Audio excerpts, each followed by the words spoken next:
Hi kids, it's Mr. Idegwich here for Grammar Minute 12. We'll take a look at these directions here in a second. I'll zoom in and we'll talk about numbers 1 through 7, and then we'll pause it, finish our work, move on with 8 through 10, and then we'll be done with grammar for the day. So let me get set up here and I will be right with you. All right, the directions say for numbers 1 through 7, circle the sentence in each pair that is in the correct word order. In other words, if some of the words don't make sense when you say them out loud, or you think they should be switched around, that is not the correct answer. For example, starting with number 1, my grandfather has pigs, cows, and horses on his farm. Or, pigs, cows, and horses on his farm has my grandfather. Clearly, B is not correct, and A is in the correct order. Now, if you want to circle the entire sentence, that's fine. If you just want to circle the letter A, that's fine. If you want to be more creative or you have one handy, you could also choose to highlight your answer, or you could choose to just highlight the letter. It really depends on what you want to do. So I'll read through these next sentences with you, and then I will pause the video and you can go back and finish your work if you need to, or just double check to make sure that you have everything correct. So number 2A, write my favorite thing to do is poetry. Or B, my favorite thing to do is write poetry. 3A, I ate cheese and crackers when I got home. Or B, cheese and crackers home when I ate. 4A, Molly made corn muffins for breakfast. Or B, breakfast for made Molly corn muffins. 5A, plays the drums oldest brother my? Or 5B, my oldest brother plays the drums. 6A, moved my grandparents to the country? Or B, my grandparents moved to the country. 7A, we are eating at a restaurant tonight? Or 7B, at a restaurant eating we are tonight? So what you need to do is go back and highlight, circle, underline, or identify in some way which sentences sound correct when read out loud, and then come back and double check your answers.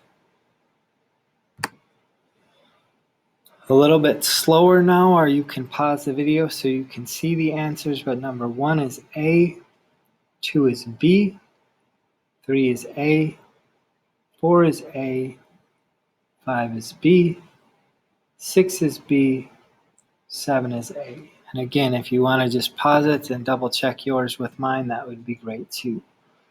For numbers 8 through 10, write each sentence in the correct word order. So this one might be a little bit trickier, and yes, you do need to write the sentence out once you have it formulated in your brain. Formulate means organize. So once it's organized in your brain, you need to write it down. One way I would approach this is I would not start writing right away.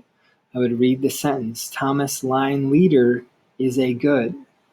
And then I would think about the words that are in there. And I would know and understand that the subject usually comes first. And it sounds like the subject in this case is Thomas. So I would start by writing Thomas. And then I would look at the next words. Line leader is a good. And I would probably break those up into little phrases. Okay? Line leader probably goes together, and is a good probably goes together. If I switch these two around, my sentence makes sense. Thomas is a good line leader.